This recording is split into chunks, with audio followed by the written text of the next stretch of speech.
Suzuki Swift Review. R rating. 3-star. The new Suzuki Swift offers low running costs and reasonable practicality, although rivals are more refined and have better finished cabins. 4. Decent fuel economy, nimble handling, nicely built. Against.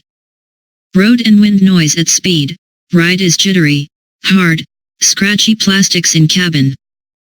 The Suzuki Swift is an appealing alternative to the likes of the Hyundai i20, Kia Rio and Toyota Yaris, with some strong fuel economy figures, particularly from its 3-cylinder engine, and solid build quality. However, that doesn't mean that it's able to challenge the likes of the Ford Fiesta and Skoda Fabia at the top of the Super Mini class. Put simply, there are better finished, more comfortable, and more refined offerings on the market. And since the prices of this Swift have been nudged upwards, it can no longer rely on bargain appeal either. Our choice. Suzuki Swift 1.0 Boosterjet SCT. Suzuki counts Europe as one of the strongest markets for its car division, and while the likes of the Jimny and Vitara have ridden the SUV wave over the years, it's probably the Swift that has done the most to establish the Japanese manufacturer's credentials outside of its home market. The Swift name goes back more than 30 years, but the first modern interpretation of the car was released back in 2004. It was an instant hit, thanks to looks that somehow managed to be cute and purposeful at the same time, some clever packaging, a choice of 3 or 5-door variants and strong build quality from Suzuki's plant in Hungary. Keen pricing helped, too, with Suzuki GB's occasional finance offers making the car a strong alternative to Korean offerings from Hyundai and Kia. That version was updated thoroughly in 2010, getting a longer wheelbase for improved space in the rear seats, plus a new petrol engine and styling that was a clear evolution of the successful looks of its predecessor. It was focused on value again, with deals that made it easily one of the most affordable respectable super minis on the market. Suzuki's lineup has also evolved, however, so the positioning of the current Swift is now slightly different. The 3-door version has been discontinued entirely, and the cheapest trim level has been dropped with it, so the starting point for the Swift is no longer below £10,000. Production of the car shifts too, from Hungary back to Japan. To compensate for the nudge-up market, there's an all-new construction that helps the car to shed weight, plus Suzuki's excellent Boosterjet 3-cylinder engine, available with mild hybrid assistance on some versions of the car. There are more big car features than before, too, with an extensive lineup of safety kit and, on some versions, a 7-ion touchscreen infotainment system. There are just 3 trim levels to choose from, SZ3, SZT and SZ5. And these also define which of the 3 engine choices are available to you. The entry point is a 1.2-liter 4-cylinder engine that has its roots in the old Swift, but most sales in the UK are likely to feature the 1.0-liter 3-cylinder Boosterjet unit, either as a standalone motor or combined with Suzuki's SHVS mild hybrid system for better fuel economy. The standard gearbox across the range is a 5-speed manual, although you can get a 6-speed automatic with the non-hybrid Boosterjet. Oddly, Suzuki has retained the 4-wheel drive version that was a niche seller in the previous generation. It's available as part of an oddball package with the 1.2 engine that also brings SHVS. There's never been such a wide range of options if you're looking for a super mini. All-rounders like the Ford Fiesta still dominate the market, but Suzuki believes the Swift can pinch sales from the Skoda Fabia, the Hyundai i20 and the Kia Rio. Engines, performance, and drive. 3.8 star. Handling is deft and the steering is nicely weighted, but the ride is jittery, especially for passengers in the rear seats. The Swift features some very trick construction that means it's just about the lightest car in the Super Mini class. Choose the right version, in fact, and you'll get a car weighing less than 900 kilograms, which is a minor miracle in this day and age. That means that the 1.0-liter Boosterjet engine feels pretty comfortable with life. It's not about to tear up asphalt, but you don't have to expose yourself to too much of its characterful 3-cylinder thrum, because it does its best work by 4,000 RPM anyway. Indeed, you can treat it almost like a diesel, because there's usable torque from below 2,000 RPM. The rest of the basics feel sound enough.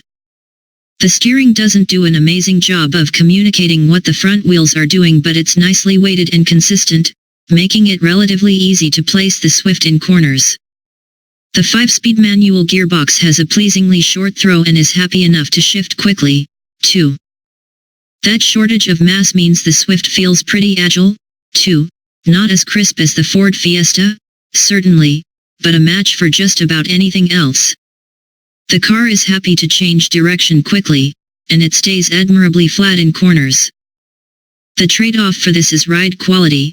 Suzuki's engineers reportedly spent time developing the Swift on UK roads, but it hasn't quite paid off. In the most part it stays composed but over broken surfaces, precisely the sort of bumps and potholes that are common on British B roads. In fact, it gets a bit jittery. In particular, passengers in the rear are likely to complain about being bounced around, a result of the car's relatively simple torsion beam rear suspension setup. There's nothing to suggest that you are driving a hybrid if you are being the wheel of the SVHS-equipped car, incidentally. It's a very mild setup, with a lithium-ion battery under the front passenger seat that harnesses braking energy and then uses it to power a small integrated starter generator. This, in turn, helps the petrol engine when you are accelerating, but the goal is efficiency rather than performance, so it never feels like an extra surge of pace. Indeed, if anything, it's impressively well integrated. Engines.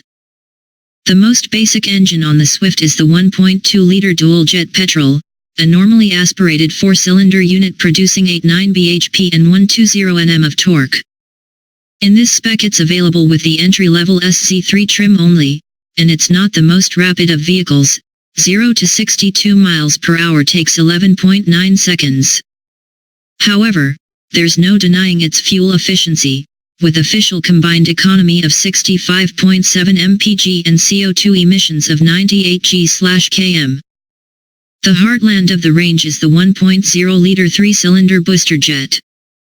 In conventional form, this turbocharged motor produces 110 bhp and 170 Nm of torque between 2,000 rpm and 3,500 rpm, enough for the Swift to crack 0 to 62 miles per hour in 10.6 seconds. It's not as efficient a unit as the 1.2, however, so official economy falls to 61.4 mpg and the CO2 emissions rise to 104 g/km. Suzuki's SVHS mild hybrid setup is offered on both of these motors. With the 1.0 it produces the cleanest Swift of all, with CO2 emissions of just 97 g/km, but there's no increase in performance. The SVHS-equipped 1.2 is the niche model in the range, because it also gets 4-wheel drive. That hybrid tech helps to negate much of the efficiency penalty of the 2 extra-driven wheels, though, keeping CO2 emissions to a respectable 101 g/km and delivering official combined fuel economy of 62.8 mpg. This is also the slowest Swift, though, with a 0 to 62 miles per hour time of 12.6 seconds. All of these derivatives get a 5-speed manual gearbox, but there is also a 6-speed automatic in the range. It's available only with the non-hybrid booster jet, and is actually the fastest Swift model, 0 to 62 miles per hour in 10.0 seconds. The auto blunts fuel efficiency, though, so it only manages 56.5 mpg and 114 g/km of CO2. Of course, Suzuki has a strong recent history with a higher performance version of this car, the Swift Sport, and this is expected to join the lineup, probably with around 150 bhp, by the middle of 2018. MPG, CO2 and running costs. 4-star. The Suzuki Swift should be cheap to run, thanks to strong fuel efficiency from both of its engines, but key rivals will hold their value better. There's no denying that the Suzuki Swift's lightweight construction helps both of its core engines to achieve some strong fuel economy figures.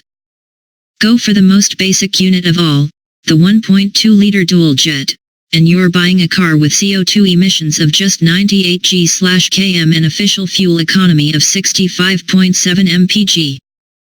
In the real world, though, we suspect that this figure would drop off quite substantially, not least because you are having to work the motor pretty hard. The turbocharged 1.0-liter three-cylinder booster jet should be able to get closer to its official numbers, which are almost as impressive, at 61.4 mpg and 104 g/km. If you want the most efficient Swift of all, then you have a single option. It's the SHVS mild hybrid booster jet, which manages 97 g/km and the same economy as the 1.2, while being more likely to at least get close to matching the official data. Insurance groups. All Swifts sit in Group 9E insurance. This is a higher group than the most modest versions of the Škoda Fabia, although they have less performance than even the most basic of the Suzukis. It's very close to the level of the 8.9 bhp Fabia, in fact, but both of these cars are some way north of the likes of the Kia Rio, which manages Group 2 across much of its range, and only peaks at Group 7. Depreciation. Suzuki says the residual value of the entry-level Swift SC3 should be about 41% after 3 years or 60,000 miles, and that the SCT edition will be only slightly behind this, at 39%. Those are decent figures for the Super Mini class, but they're not quite good enough to stand out, because the likes of the Ford Fiesta can match the Swift's numbers, and many versions of the Škoda Fabia can beat them. Interior, design, and technology.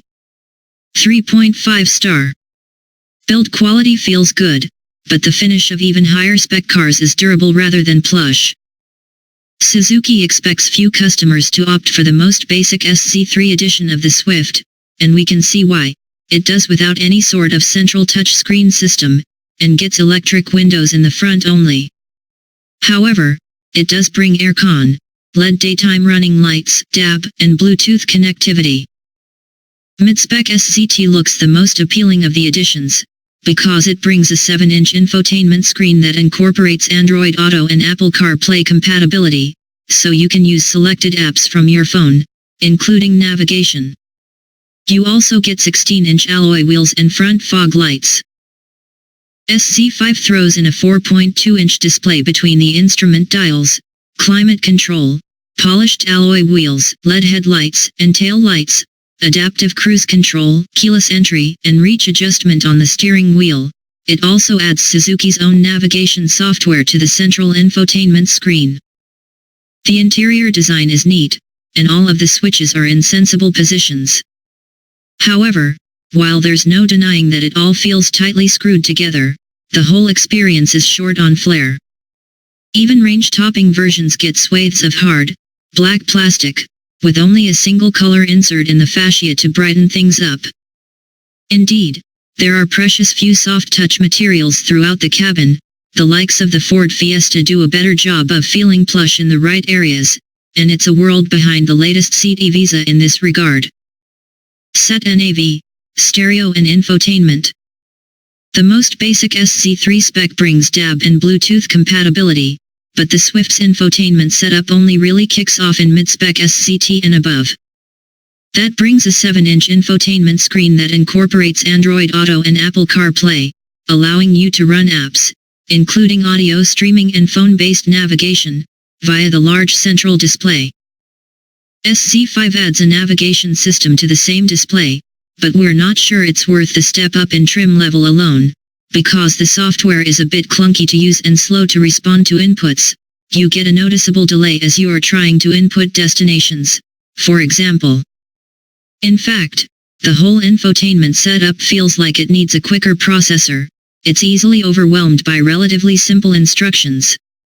The resolution of that 7-inch display isn't stellar, either. Practicality, comfort, and boot space. 3.5 star. Rear space is fine if you are under 6 feet tall. The boot is a decent size, but there's a big lip to load items over, and the rear seats leave a big step in the floor when they're folded down. Many Super Minis will be used as two-seaters, in effect, with the rear cabin being used as a dumping ground for shopping more regularly than as a space for passengers. If this is your pattern of use, the Swift won't disappoint. There's room for 2 adults up front, and 2 grown UPS will be able to sit behind them for more than a short journey. If they're over 6 feet tall, then they may complain about their knees hitting the front seat backs. However, the Swift's boot is a respectable size, at 264 liters, but while that's a useful increase over this car's predecessor, it's fair to middling for the class. The Kia Rio's capacity is up to 325 liters, for example, and even the latest Ford Fiesta can muster around 290 liters. There's a fair old lip to lift heavy items over, too, and while the Swift's rear seats do fold down in a 60:40 split, they leave a pretty horrid step in the floor. It certainly wouldn't be easy to slide heavier items into the expanded load bay. It's easy to see all round the Swift, despite the relatively thick C-pillars. And there's a fair amount of oddment space in the cabin, with decent-sized door bins and a storage area ahead of the gear lever. Visibility is good, thanks to the thin pillars and upright rear screen, though top-spec cars are likely to offer a reversing camera as an option. Other practical features include a small central armrest, as well as usable door bins and a decent glove box. You'll also find a couple of cup holders ahead of the gear lever. That incorporates cup holders. Size. The latest Suzuki Swift performs a bit of a visual trick, because it's actually about 10 millimeters shorter than the car it replaces. However, more importantly, its front and rear axles have been pushed further apart, by about 20 millimeters. This increase in the wheelbase is designed to improve the amount of cabin space on offer, particularly to those sitting in the rear seats. As a result, the Swift keeps its overall compact dimensions, as well as the planted wheel at each corner stance and short overhangs that gave its previous generations such striking looks. To give you an idea, the Swift's wheelbase is only 20 millimeters shorter than a Skoda Fabia's, but Suzuki's offering is more than 150 millimeters shorter than its Czech rival overall. Legroom, headroom and passenger space. The Swift's diminutive size means that it's still not quite as capacious as the likes of the Skoda Fabia, but there is room for 4 adults on board, and unless you've got a couple of 6-footers in the rear, there are unlikely to be many complaints about longer journeys. There's plenty of head and shoulder room for both sets of passengers, but taller rear occupants might grumble about their knees hitting the front seat backs. Boot. The good news here is that this Swift's new platform allowed Suzuki's engineers to package in a much larger boot than this car has ever offered before, 264 liters. The bad news is that this is still really only average in a class where plenty of rivals are used as small family cars. A Skoda Fabia offers 330 liters, for example, and even the latest Fiesta manages 290. Nor is there anything remarkable about the Swift's boot setup. In fact, there's a fairly hefty lip if you are trying to lift in heavier items. The back seats fold down in a 60:40 split, but while doing this does free up a fair amount of extra space, it also leaves a big step in the floor that would make it awkward to slide in heavier items. Reliability and safety. 3.9 star. 3-year, 60,000 mile warranty is just above average. Customers are pretty happy with Suzuki's reliability, and there's plenty of safety kit as standard. Suzuki has a pretty strong reputation for build quality, and that side of its operation tends to score well in our annual Driver Power Owner Satisfaction Survey. The firm placed 7th on reliability in 2016, just behind Mazda but ahead of Skoda, Kia, and Renault. Its dealers have a bit of work to do on overall satisfaction, though, because Suzuki was in the middle of the pack on the overall brand score, in 19th place out of 31 manufacturers. The Swift hasn't yet been through the Euro NCAP safety test, but Suzuki is optimistic that it'll score at least 4 stars, if not the maximum 5. Range-topping SZ5 trim brings an advanced forward detection system that uses a mix of a camera and laser sensor to offer autonomous emergency braking, lane departure warnings and high beam assist on the headlights. Warranty. All Suzuki Swifts get a 3-year, 60,000-mile warranty. That's a typical duration for the industry in general, albeit with a slightly higher mileage limit. Many brands still operated on a 12,000 miles per year basis. However, the Swift's warranty can't match the Kia Rio's 7-year policy, or the 5 years of cover offered with the Hyundai i20 and Toyota Yaris. Servicing. Suzuki has a history of shorter service intervals than many of its rivals, and the Swift looks set to continue that pattern.